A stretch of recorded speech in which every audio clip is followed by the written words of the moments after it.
Donc comme promis, une nouvelle vidéo. Donc maintenant c'est ce magazine là qu'on va regarder. Booster sa confiance en soi et dans les autres. Mieux se connaître. Qui suis-je? Ouais.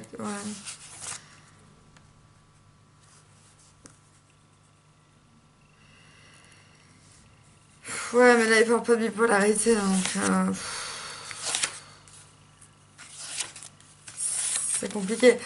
Comment s'aimer, comment on se voit et tout. Quand on est bipolaire, ça change tout. Je vais quand même le lire ce magazine, mais on teste son intelligence, le regard sur le monde, mes plaisirs, mes passions, mes désirs profonds. Le yoga, oui, le yoga, toujours le yoga, l'astrologie, non, pas l'astrologie. Oui, l'astrologie, oui, les étoiles. Je croyais la scientologie. Mieux être soi-même, prendre soin de moi. Ah oui, ça c'est bien, prendre soin de ça, c'est très très bien. Mettre de la crème, donc prendre une douche, se chouchouter, c'est être en bonne santé parce qu'on s'aime, on prend soin de soi. Parce qu'on vit avec notre corps. On vit avec notre corps. Ouais, je fais déjà Jean-Claude Van Damme. Je vis avec mon corps.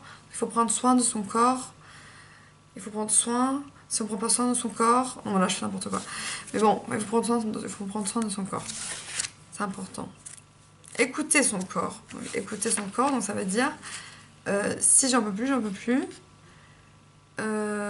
S'il me dit j'ai mal, je peux plus. Mieux vivre mes émotions. Psychothérapie, voilà, changer mon rapport aux autres, choisir l'optimisme. Adopter un rapport au monde reposant sur la conscience de vos points forts, sur la philosophie de devoir d'essayer, le devoir d'essayer. Oh là là, compliqué, hein. Prendre conscience de mon potentiel. Plus je suis consciente de mes qualités et de mes points forts, plus mes sentiments de libre arbitre et de marge de manœuvre vont s'affirmer. Il ne faut pas faire des phrases plus simples. Arrêtons de nous polariser sur nos défauts. Ah oui, ça vaut mieux. Alors moi j'ai appris via, comment il s'appelle, David Laroche, il faut tous les jours se dire 10 choses dont on est fier, Ah, c'est ma sophrologue qui me l'a dit. 10 choses dont je suis fière, que j'ai aimé dans la journée, que j'aime chez moi. Et se dire dans la classe si je m'aime, je me trouve belle ou je me trouve beau, etc. etc. C'est important, c'est se dire mes qualités. Plutôt mes qualités, les trucs positifs. Plus on pense positif, plus on libère des endorphines qui est l'hormone du bonheur, donc ça rend heureux. J'expresse mes ressources à tout âge. Optimisme. Donc, quand on a quelque chose, une réponse à attendre, on se dit toujours oh non, je vais pas avoir. Bah, essayez de vous dire peut-être que oui. Peut-être que oui. C'est bien. Comprendre les émotions. Voilà. C'est chez les enfants, ça va pas. Mieux communiquer. Vivre avec les autres, une coopération, une compétition. Non, une coopération. Il faut être ensemble. Comme l'équipe de France de football qui est unie. Il faut être unis. Voilà, c'est dit. 6 grandes formes de communication. La force, les mots, l'affection, le pardon, le silence, le contact, l'écoute, c'est bien. Le partage des émotions, sans juger, les vivre. Là, je suis en train de faire le magazine en 2 secondes. La communication non verbale, mais bon, on s'en fiche. Je suppose que c'est avec des gestes, genre des caresses, des choses comme ça. Technique de communication, la méthode. Oh, il y a des méthodes. Bon, c'est pas top quoi. Mieux vivre avec les autres. Et il y a un test. Il y a 3 tests. Ça, on s'en fiche. Réussir son entretien d'embauche. Bon, ça. Moi, je peux vous le dire, j'en ai fait plein. Il faut être souriant. Il faut se mettre en avant. Quand on vous demande vos 3 qualités, vos 3 défauts, les 3 qualités, moi, je dis en général que je suis avenante, je suis souriante et professionnelle, bosseuse et tout ça. Et les points négatifs, en général, je fais je sais pas trop, peut-être curieuse. Parce que curieuse, c'est pas vraiment un défaut atroce. Tu sais, quand ça a listé tous vos défauts, ça va pas aller. Donc voilà. Sortir d'une impasse relationnelle, ça c'est compliqué. Accepter votre rancœur, en premier. Exprimer votre dépit pour vous en libérer. Cessez de culpabiliser, mettez-vous à la place de l'autre, ne vous précipitez pas. Moi je rajouterais, ne soyez pas rancunier. Moi je ne suis pas rancunière. Comment on dit, je n'oublie pas, je pardonne, mais je n'oublie pas. Donc je ne suis pas rancunière, mais je n'oublierai jamais ce qu'on m'a fait. Ça restera gravé dans ma tête, c'est tout. Gérer les crises et les conflits. Utilisez le pronom je, méfiez-vous du verbe sentir. Aidez l'enfant à reconnaître et exprimer ses émotions. Exprimez-lui votre compréhension de ses enfants. Avoir confiance en soi. J'ai peur de dire non, ça c'est moi. Alors la réponse, je veux bien la lire. En constatant ainsi votre malaise, vous savez qu'il n'y a pour vous qu'une option. Retrouvez un usage facile du non. Pour l'instant, vous ne vous autorisez pas à le faire, sans doute par crainte de blesser ou d'être mal jugé. Or, ce n'est pas en étant un béni oui que vous obtiendrez l'estime des autres. Bien au contraire, ils chercheront à obtenir de vous ce qu'ils veulent, voire ils vous manipuleront à leur guise. N'ayez pas plus peur de vous affirmer, vous avez le droit de dire non, prenez-le. Eh ben, c'est super, ça m'a donné un super conseil là. Si vous avez vraiment beaucoup de mal à dire non, commencez d'abord par opposer un refus nuancé du style « Votre offre est intéressante, mais je préfère me donner le temps de la réflexion » ou « Tu es gentil, mais je n'ai vraiment plus faim ». Cela vaut toujours mieux que de dire oui tout de suite et de le regretter aussitôt.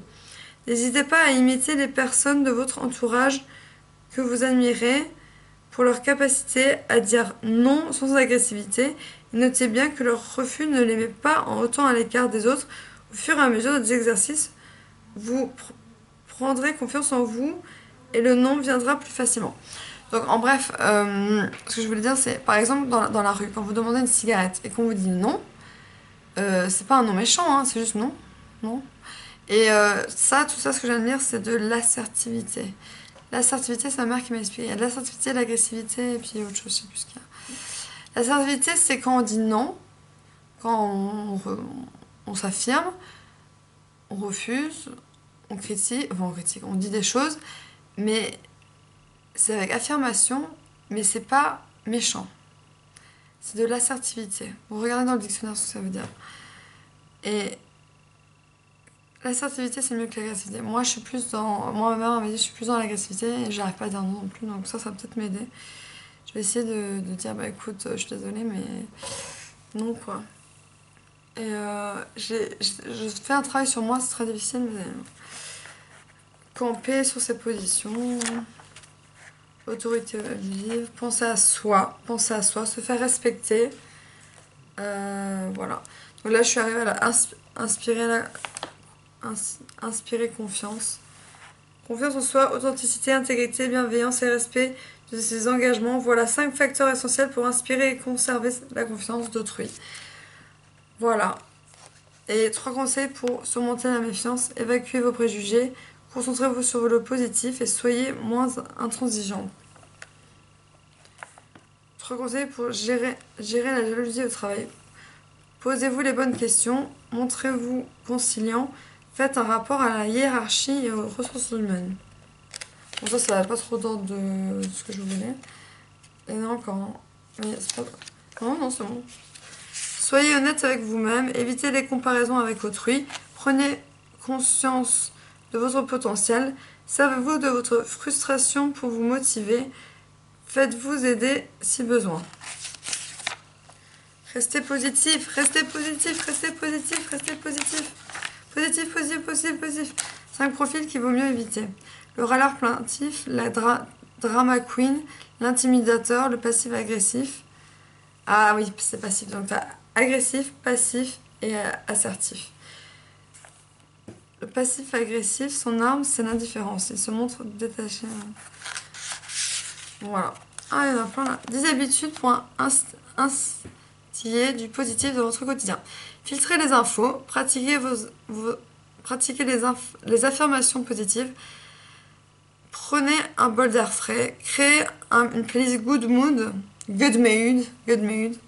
C'est-à-dire une playlist joviale que vous aimez bien. Parce que voilà, ils pensent que tout le monde parle anglais. Faites une micro-séance de yoga, exprimez votre reconnaissance, ayez des attentions quotidiennes, alimentez-vous sainement, faites place nette, au sein propre, au sens figuré. Vous aurez davantage de mal à vous organiser dans vos idées, vous montrez créatif. Un cadre agréable et bien plus stimulant. Et faites le ménage dans vos relations et ne fréquentez que des personnes positives qui vous aident à aller de l'avant. C'est très important parce que moi, dès que j'ai des personnes nocives autour de moi, je les vire. Pouf. Maintenant, au début, j'avais tendance à rester accrochée comme une huître dans son moule, à son rocher. Mais les gens nocifs, c'est pas bon, les gens manipulateurs et tout. Et couchez-vous plus tôt. Voilà, il faut dormir. Et ça revient à la vidéo du sommeil. Voilà, ça c'est terminé. Bisous.